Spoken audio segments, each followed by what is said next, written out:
Lisa जब 20 साल की थी तब कॉलेज की पढ़ाई के दौरान कुछ पैसे कमाने के लिए उसने पार्ट टाइम जॉब करने की सोची। इसी सिलसिले में लीजा को उसकी एक दोस्त एना ने बताया कि उसके अंकल आंटी को काम की वजह से अक्सर बाहर रहना पड़ता है और इसीलिए उन्हें अपने 2 छोटे बच्चों की देखभाल के लिए एक बेबी सिटर चाहिए। एना ने लीजा से कहा कि अगर वो ये बेबी सिटिंग का काम करती है तो उसे इसके अच्छे खासे पैसे मिलेंगे। लीजा खुशी खुशी तैयार हो गई। वो अमावस की काली रात थी जब लीजा बेबी सिटिंग के काम के लिए एना के अंकल के घर पहुंची। अंकल आंटी बाहर जाने के लिए तैयार थे। उन्होंने लीजा को कुछ चीजें समझाई और फिर वहां से निकल गए। बच्चों को संभालने में लीजा को ज्यादा मुश्किल नहीं हुई। वो दोनों जल्दी ही सो गए। उन्हें सुलाकर लीजा नीचे लिविंग रूम में आ गई। रात के 11 बज चुके थे।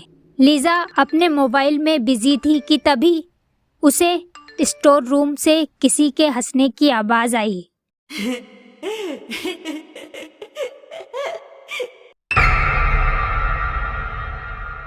डरते हुए लीजा उस स्टोर रूम में चेक करने गई तो वहां पर सब कुछ ठीक था।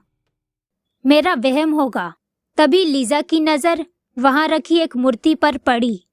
कितनी अजीब और डरावनी मूर्ति है। लीजा बाहर जाने लगी मगर तभी फिर से उसे किसी के हंसने की आवाज आई। उसने तेजी से पलटकर देखा लेकिन वहां कोई नहीं था।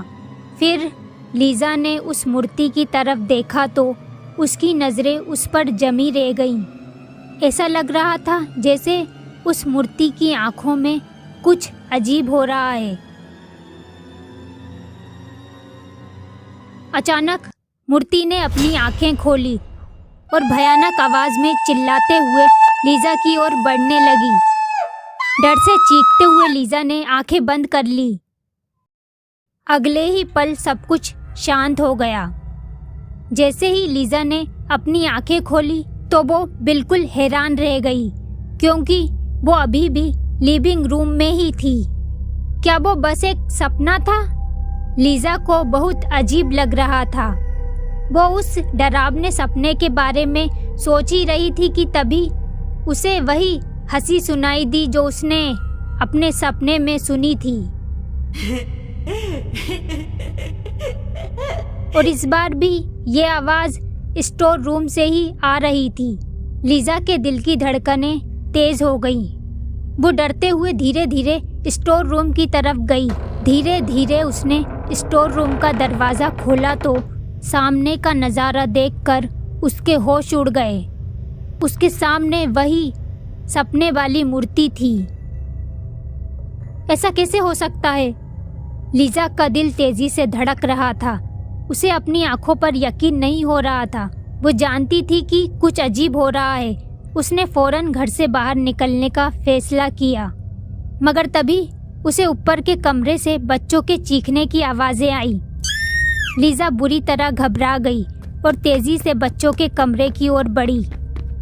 कमरे में पहुंचकर लीजा ने देखा कि बच्चे एक कोने में खड़े रो रहे हैं। पूछने पर उन्होंने बताया कि उन लोगों ने सपने में किसी भयानक मूर्ति को देखा।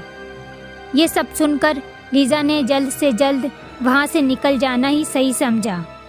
जब लीजा दोनों बच्चों को लेकर घर से बाहर जा रही थी तब उसने अपने आसपास बहुत ही अजीब चीज़ों को महसूस किया। लीजा बच्चों के साथ उनके पड़ोसियों के घर चली गई।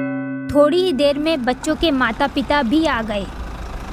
लीजा ने जब उन्हें उस मूर्ति के बारे में बताया तो अंकल ने कहा कि वो मूर्ति हाल ही में उन्हें एक रिलेटिव ने गिफ्ट की थी मगर क्योंकि वो मूर्ति थोड़ी अजीब सी थी इसलिए उसे स्टोर रूम में ही रख दिया।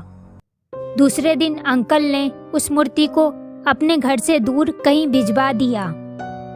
उस घटना का असर लीजा पर इतना हुआ कि उस रात के बाद उसने फिर कभी बेबी सिटिंग नहीं की।